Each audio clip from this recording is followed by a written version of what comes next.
മക്കളെ electric charges and field എന്ന് പറഞ്ഞ ചാപ്റ്ററിൽ അടിപൊളി സിമ്പിൾ ആയിട്ടുള്ള ക്വസ്റ്റ്യൻ നമുക്ക് നോക്കിയാലോ. 2 charges -1 coulomb and 2 coulomb are 3 centimeter apart എന്ന് കൊടുത്തിട്ടുണ്ട്. Find the force between them ആണല്ലേ. സോ നമുക്കറിയാം ഇലക്ട്രോസ്റ്റാറ്റിക് ഫോഴ്സിന്റെ ഇക്വേഷൻ എന്താണ്? F = 1/4πε0. നമ്മൾ K എന്ന് വിളിക്കുകയാണ് കോൺസ്റ്റന്റ് അല്ലേ. ഇൻറ്റു എന്ന് പറയാം Q1 Q2 r² എന്ന് പറയാം. നേരെ നമുക്ക് വാല്യൂ സബ്സ്റ്റിറ്റ്യൂട്ട് ചെയ്യാം. F = K, കോൺസ്റ്റന്റ് വാല്യൂ എത്രയാണ്?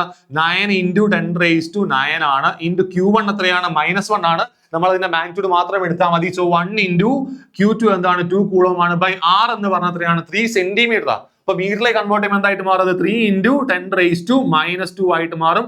അത് നമ്മൾ എന്ത് ചെയ്യണം? ഹോൾ സ്ക്വയർ ചെയ്യണം. റെഡി അല്ലേ? സോ F = നമുക്ക് എന്ത് പറയാം?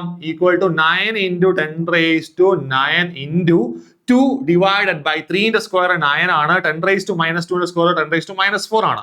9 ഉം 9 ഉം ക്യാൻസൽ ചെയ്ത് കഴിഞ്ഞാൽ F = നമുക്ക് എന്ത് വരും? 2 അവിടെ മുകളിലുണ്ട്, 10⁻⁹ ഉം മുകളിലുണ്ട്, താഴെയുള്ള 10⁻⁴ മുകളിൽ വരുമ്പോൾ 10⁻+4 ആവും. സോ 10⁻⁹ + 4 10⁻13 വരും അല്ലേ. സോ 2 × 10⁻13 ന്യൂട്ടൺ എന്ന് നമുക്ക് എന്ത് കിട്ടും? നമ്മുടെ ആ ഒരു ഇലക്ട്രോസ്റ്റാറ്റിക് ഫോഴ്സ് നമുക്ക് കിട്ടും.